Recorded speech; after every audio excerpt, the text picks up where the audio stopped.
2 ዓመት 3 ዓመት ዋንጫ አልበላንም።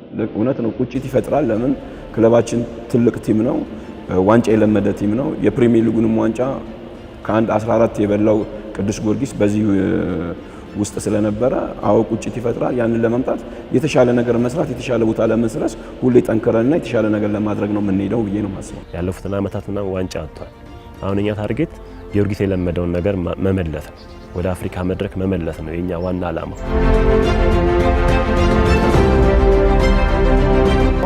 I think it wasn't bad. Yeah, because I think through the first one we went 15 games unbeaten. But we started slowly. I think እንደማስበው መጥፎ አይደለም። ምክንያቱም በመጀመሪያ ዙር 15 ጨዋታ አልተሸነፍንም። የመጀመሪያ 4 እና 5 ጨዋታ ላይ ተቸግረን ነበር። ግን በጥሩ መንገድ ላይ የተጓዝን ነው። 15 ጨዋታ ለመሸነፍ ቀላል አይደለም። good. 15 games unbeaten is not easy. ያው የነበረው አሰልጣኝ የራሱን ፍልስፍና ይዞ ነበርና የሱን ፍልስፍና ለመረዳት ትንሽ ተቸግረን ነበር። ከዛ በተጨማሪ ደግሞ በርከት ያለ አዳዲስ ተጫዋቾችም ስለነበሩ ትንሽ የመዋሃድ ችግሮች ነበሩ። እነዛን ነገሮች በጊዜ ሂደት አሻሽለን ወደ ጥሩ ብቃታችን መተናልና ያ ነው የሚታይ። የተሻለ ነገር ነው ማዋሃድ ይፈልጋል።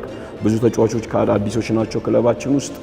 እነሱን አዋሃደን የተሻለ ነገርና የቅዱስ ጊዮርጊስን ባህል ይዘው እንዴት መድረግ አለብን ፕሮሰሶች ነበሩ።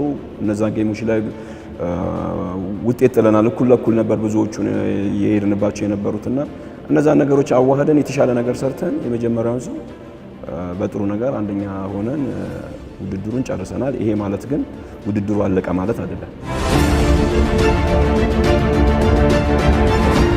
እኛ ቲም ህብረቱ በጣም የሚያስደንቅ ነው ያለው። ተጫዋቹ እርስ በርስ መከባበሩ፣ ሲኒየሩ ከታዳጊዎቹ ጋር ያለው ነገር፣ አዲሶቹ ከነባሮቹ ጋር፣ ከኮችንግ ስታፍ ጋር፣ ከአመራሮች ጋር ያለው ነገር ጥሩ ነውና ህብረቱ ወደዚህ ደረጃ አምጥቶናል። ይሄ ህብረትም አሁንም ይቀጥላል ወደፊትም። ለሁለተኛው ዙርም ይሄን ህብረት ነው ይዘን የምንቀጥለውና ትልቁ ጥንካሬያችን የነበረው የመጀመሪያው ዙር ህብረታችን ነው። Every department was strong.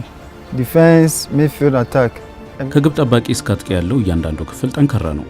የተከላካይ ክፍሉ 15 ጨዋታ ላይ 6 ጎል ብቻ ነው የተቆጠረበት። የአጥቂ ክፍላችን ብዙ ጎል አስቆጥሯል በሊጉ። እያንዳንዱ ክፍል እንደ አንድ ቡድን እየሰራ ነው። በጋራ እናሸንፋለን፣ ከተሸነፍን በጋራ ነው። ያ ነበር ሚስጥሩ።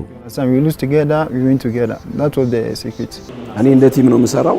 እንደ ቲም ነው ቅዱስ ጊዮርጊስ እየተጫወተ ያለው በኢንዲቪጁዋል ወይም በተወሰነ የግሩፕ ቦታ ሳይሆን ፉትቦል የቲም ስራ ነው።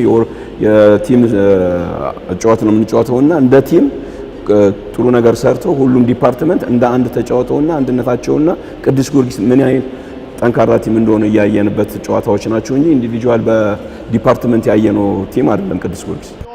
For Kidus Georgis straight into the center, big chance for opportunity for Abadiano.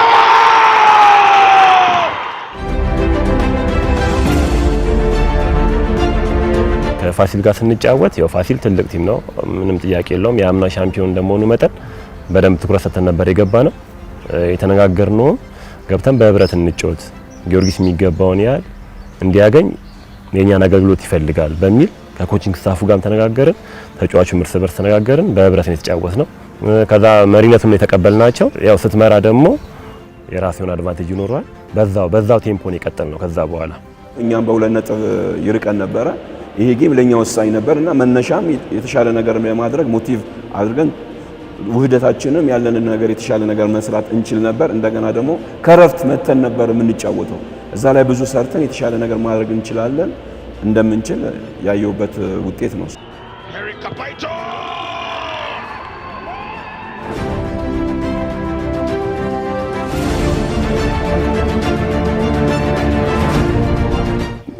ምንም ችግር የለውም። እግር ኳስ መሸነፍ ማሸነፍ ያለን ነገር ሰጥተህ ብትሸነፍ ምንም ማለት አይደለም። ነገ ከነገ ወዲያ ሌላ ጌም ይኖራል፣ ታሻሽላለህ።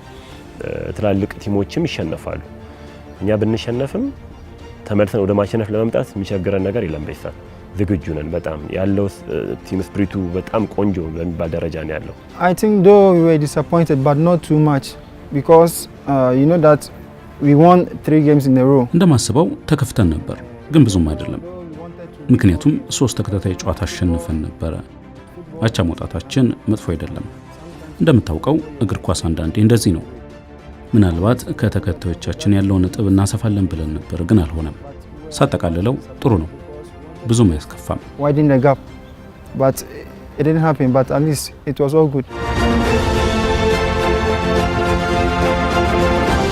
ትንሽ ነው የምትለው ቲም የለም። በቃ ማን እንደሚያስጠላ አታየው። እና እኛ ከከሌ ጋር ነው ፉክክራችን ሳይሆን እኛ ፉክክር ከራሳችን ጋር ነው። አሁን የሁለተኛው ዙር የምንፎካከረው መጀመሪያ ዙር ካመጣነው ነጥብ ጋር ነው የምንፎካከረው። እኛ አሁን እንደ ፕላን ያስቀመጥነው ምንድነው 15 ጌም ይቀራል። 15 ጌም ነጥብ እየደመርን አይደለም የምንሄደው። አሁን እኛ ፕላናችን 16ኛው ሳምንት ወይም የሁለተኛው ዙር የመጀመሪያው ጌም ላይ ነው ትኩረት አድርገን እየሰራን ያለነው።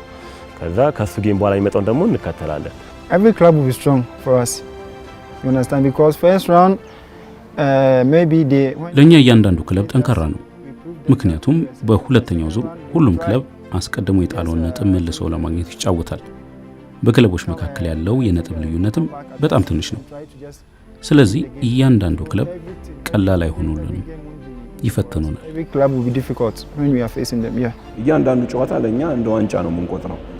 የዋንጫ ጨዋታ ነው። ለምን ለኛ አቀራረባቸውም ከሌላ ቲም ለኛ የሚቀርቡልን አቀራረባቸው በጣም ጠንካራና በጣም ፎከስ አድርገው ነው የሚገቡትና እኛም ከዛ በላይ የተሻለ ነገር ሰርተን አሁን ትሬኒንግ እየሰራን ያለነው ያለንበትን ስታሚናችንን ያለንን የጌም ማች ፊትነስ እንትናችንን ከፍ አድርገን የተሻለ ነገር ሰርተን ቅዱስ ጊዮርጊስን የተሻለ ቦታ ለማድረስ ነው እንሄደውና የየዕለቱ ጌሞቻችን ከባድ ናቸው። እነዛ ላይ እየሰራን ወደፊት እግዚአብሔር ፈቅዶ የምንሄድበትን መንገድ ማስተካከል ነው የምንፈልገው።